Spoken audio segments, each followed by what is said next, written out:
आप सभी का स्वागत है वैसु क्लासेज में। देखो, बीटीएससी जेई का वैकेंसी आ चुका है और इस बार आप चुके तो काफ़ी मुश्किल होगा, ठीक है ना। तो आपकी क्लासेज स्टार्ट हो रही है आज से, और इससे पहले एग्जामिनेशन पैटर्न और सिलेबस के बारे में डिस्कशन हमने कर लिया है। तो आज से क्लासेज स्टार्ट हो रही है और इसमें भी हम सिविल का टॉपिक अभी कवर कर रहे हैं, ठीक है, क्योंकि सिविल में वैकेंसी ज़्यादा है और ऐसा नहीं है कि इलेक्ट्रिकल और मैकेनिकल वालों को हम छोड़ने वाले हैं, सबका टॉपिक कवर होगा। लेकिन अभी सिविल का पहला क्लास स्टार्ट हो रहा है, इसके रिस्पांस कैसे रहते हैं, बढ़िया अगर फीडबैक रहा आप सभी का तो सबके लिए क्लासेज आएंगे, ठीक है।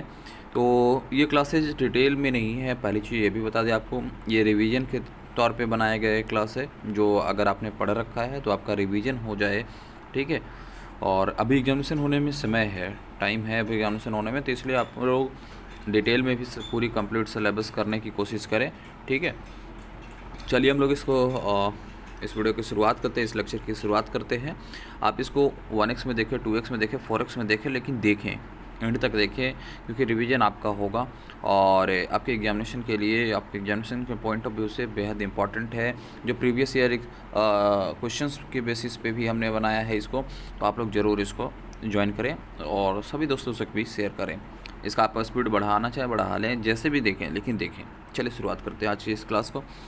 आज की इस क्लास में टॉपिक स्टार्ट कर रहे हैं बिल्डिंग मटेरियल्स का, और बिल्डिंग मटेरियल में हम लोग कंप्लीट रिवीजन करेंगे इसका। सबसे पहला इंट्रोडक्शन, बिल्डिंग मटेरियल होता क्या है। और तो building materials are used in construction for structural and finishing and protective purpose, ठीक है।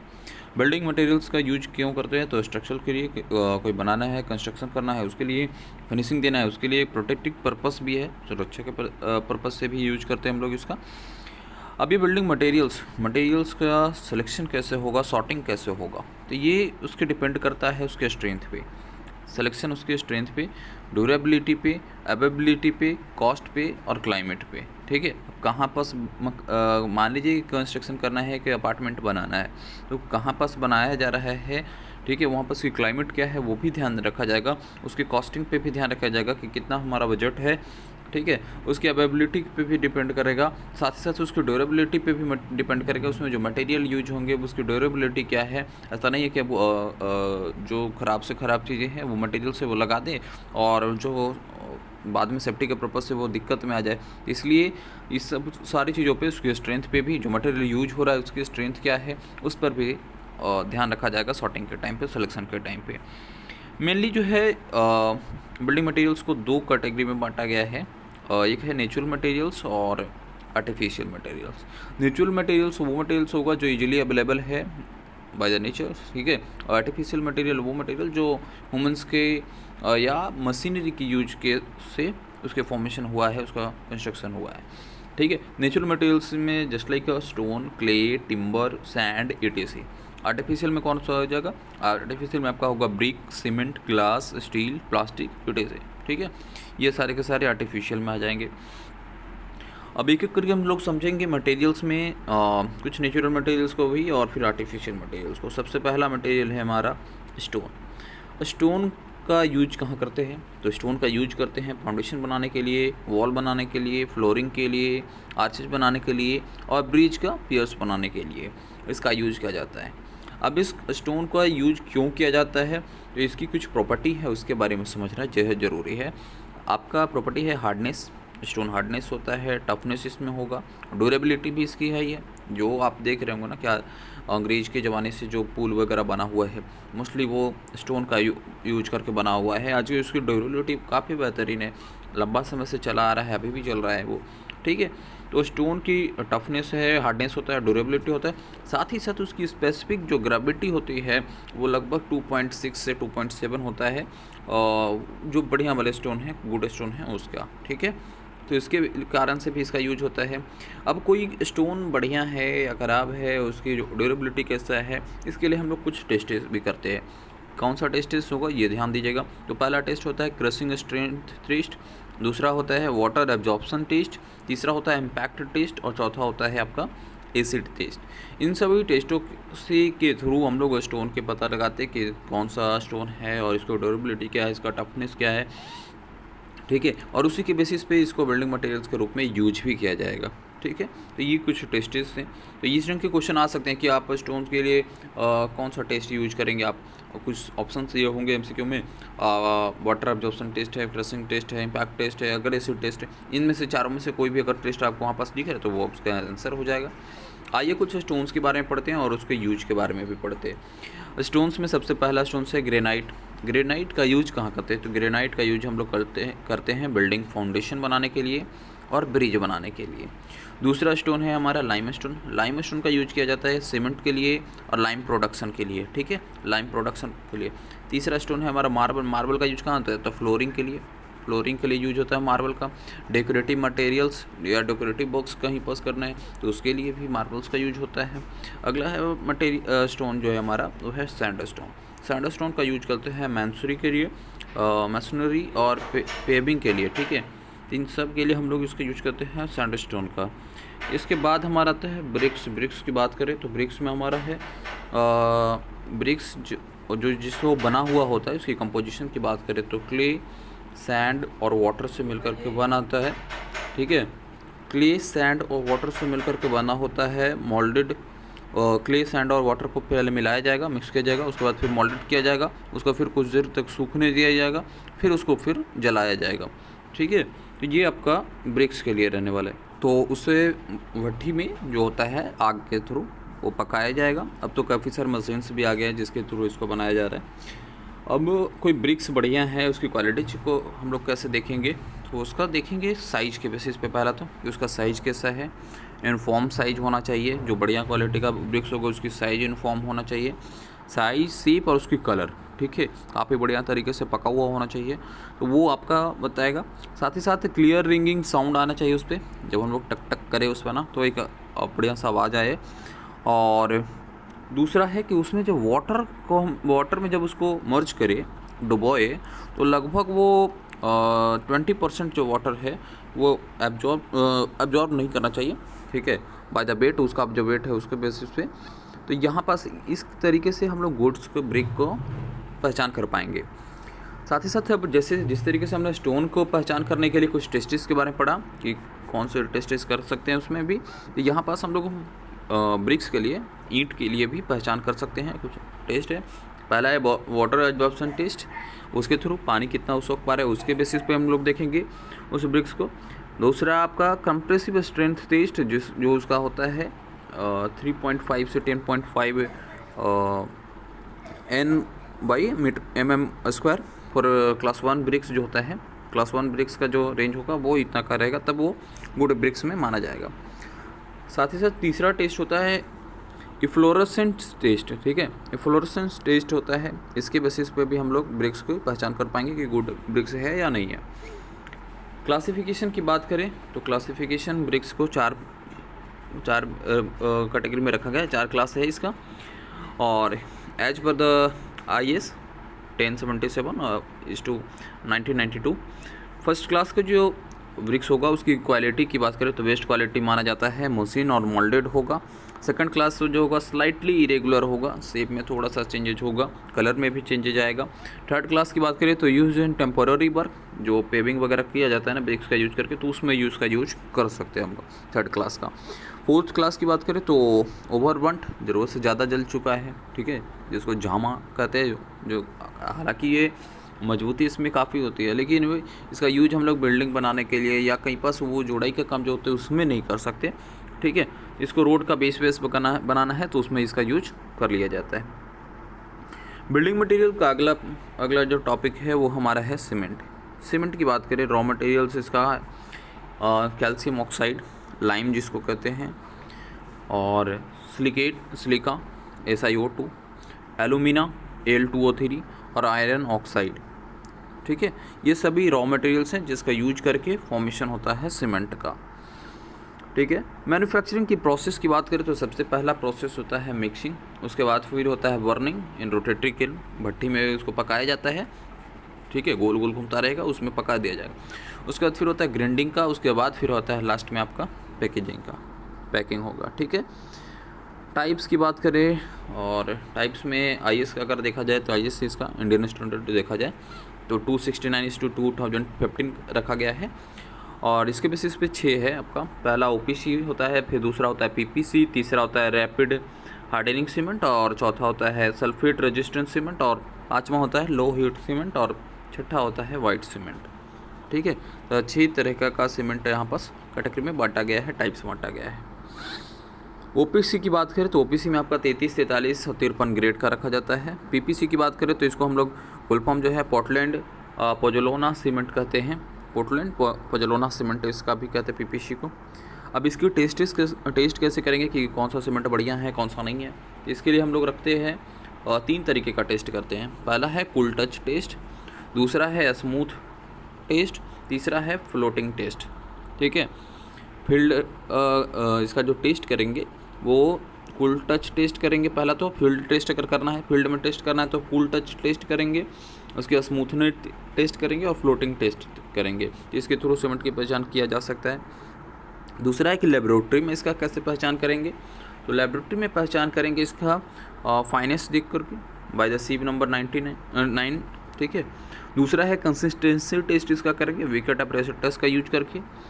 फिर है सेटिंग टाइम टेस्ट देखेंगे इसका क्या है। फिर है साउंडनेस टेस्ट, ठीक है, ले चैटेलर की तरह। और अगला जो है कॉम्प्रिहेंसिव स्ट्रेंथ टेस्ट इसका यूज करेंगे लेबोरेटरी टेस्ट के लिए। ठीक है, इसके बाद आता है हमारा लाइम कैल्शियम ऑक्साइड, जिसके बारे में ऊपर में हमने डिस्कशन किया अभी, सीमेंट बनाने में इसका यूज होता है। ठीक है, चूना पत्थर। यहाँ पर टाइप्स ऑफ लाइम की बात करें तो 3 तरीके का लाइम होता है। फैट लाइम होता है, हाइड्रोलिक लाइम होता है और पुअर लाइम होता है। फैट लाइम जो होता है रिच होता है कैल्शियम ऑक्साइड में, और इसकी जो प्लास्टिसिटी होती है वो हाई होती है।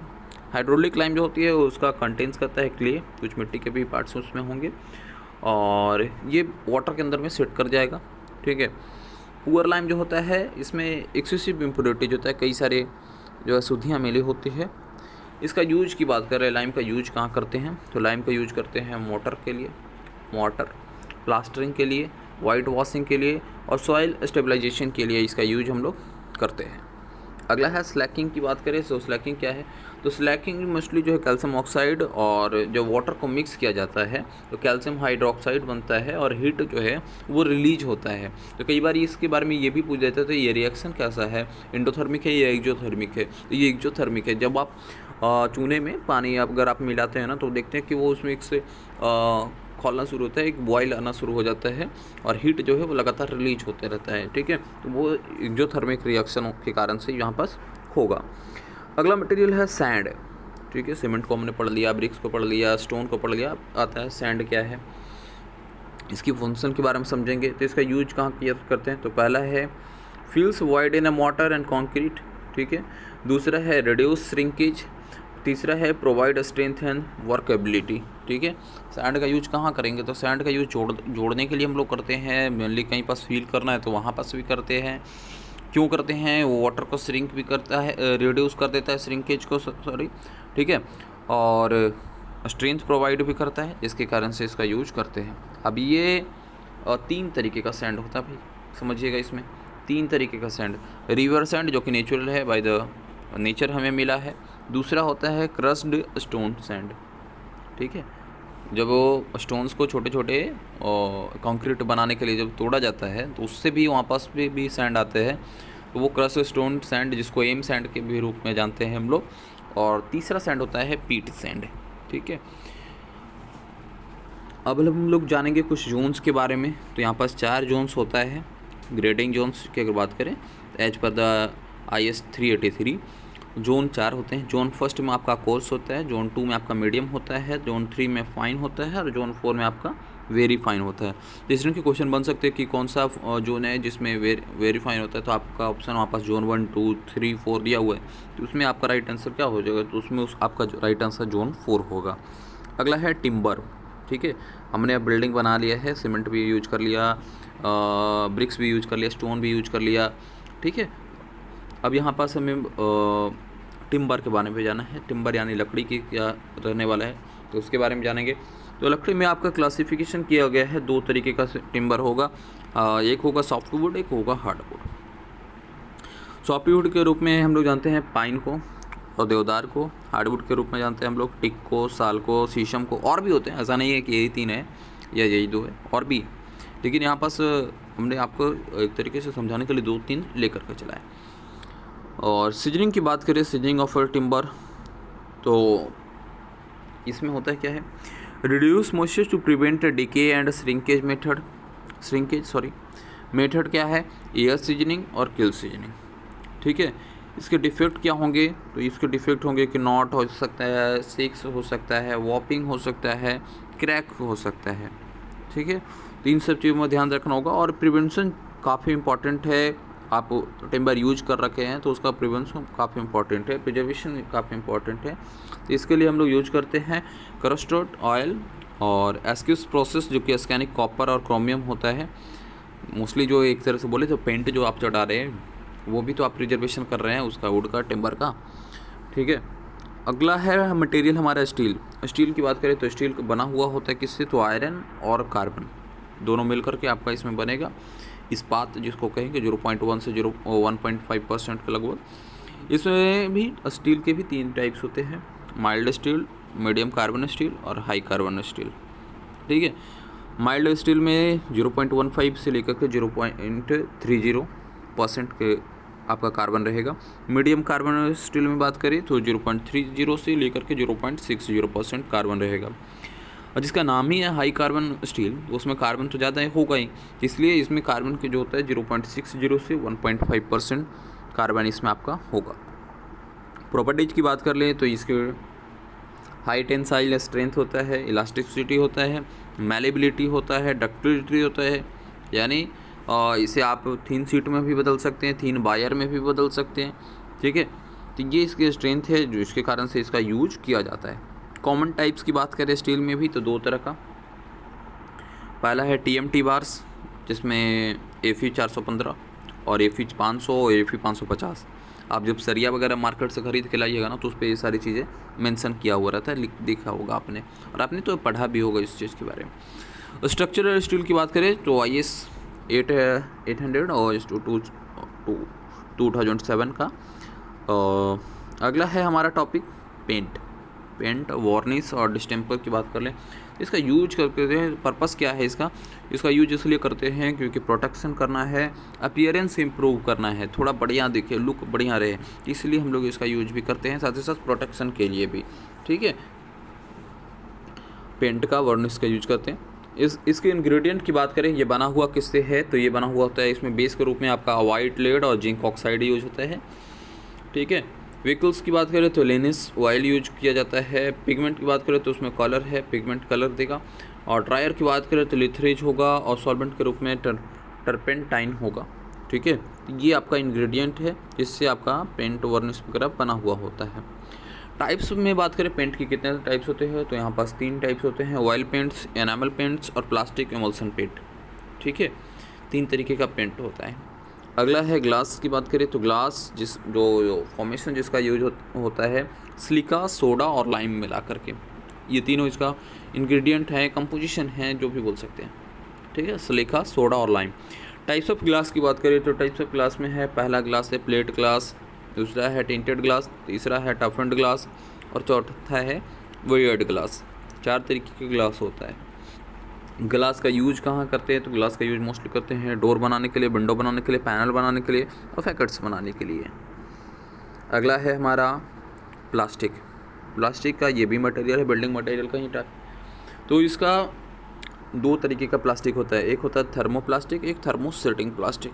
ठीक है, थर्मोप्लास्टिक जो होता है सॉफ्टन होता है, सॉफ्ट हो जाता है जब हीट उसको करते हैं, तो जिसमें आपका PVC और PE और PP, जब पाइप वगैरह आप सेट करते हैं तो देखिए पाइप को आप सेट करने से पहले क्या करते थे, उसमें हीट देते थे, हीट के कारण से वो सॉफ्ट हो जाता है, जिसके कारण से वो यूजुअली कहीं पास भी सेट किया जा सकता है। ठीक है, तो वो थर्मोप्लास्टिक होता है। और थर्मोसेटिंग प्लास्टिक जो होता है हार्डली होता है, जिसमें बेकेलाइट और मेलामिन वगैरह, जिसका मोस्टली जो इलेक्ट्रिसिटी बोर्ड वगैरह जो बना हुआ होता है तो इसका यूज करके बनाया जाता है, वो हार्ड होता है थोड़ा। ठीक है, हालांकि मेल्ट कर जाएगा, जब हीट कर देंगे इसको तो ये भी मेल्ट कर जाएगा। ठीक है, लेकिन सॉफ्टन जो थर्मोप्लास्टिक जो होता है उसको हीट देंगे तो वो सॉफ्ट हो जाएगा और उसको कहीं पास भी सेट किया जा सकता है इजीली। अगला है इसका यूज कहाँ करेंगे पाइप का, प्लास्टिक का, तो डोर बनाने के लिए।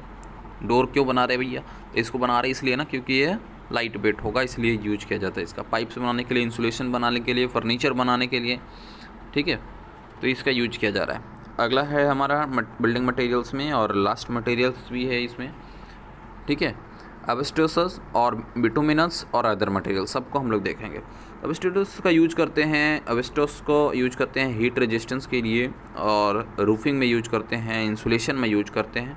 बिटुमिन की बात करें तो इसका वाटर प्रूफिंग के लिए, रोड कंस्ट्रक्शन के लिए, ठीक है, ये इसका यूज किया जाता है। और पीच जिसको कहते हैं, पीच का ब्लैक कलर का जो होगा कार्बन, सबसे मैक्सिमम इसमें भी है। जिप्सम की बात करें तो प्लास्टर ऑफ पेरिस, ठीक है, पीओपी जिसको बोलेंगे, सीलिंग टाइल्स वगैरह बनाने में जिप्सम का यूज होता है। और लास्ट मटेरियल हमारा है ग्लास वुल, जिसका थर्मल इमल्शन के लिए इसका यूज करते हैं। तो आज की क्लास कैसा लगा आपको, ज़रूर आप लोग कमेंट करके बताइएगा, फीडबैक दीजिएगा। साथ ही साथ आप लोग अगर इस पर डिटेल चाहते कि नहीं, ये रिवीजन नोट्स नहीं, एक टॉपिक वाइज ही क्लास आ जाए, तो उसके लिए भी कमेंट करके बताइएगा। वीडियो को लाइक कीजिए, वैसे क्लासेस को सब्सक्राइब करिए।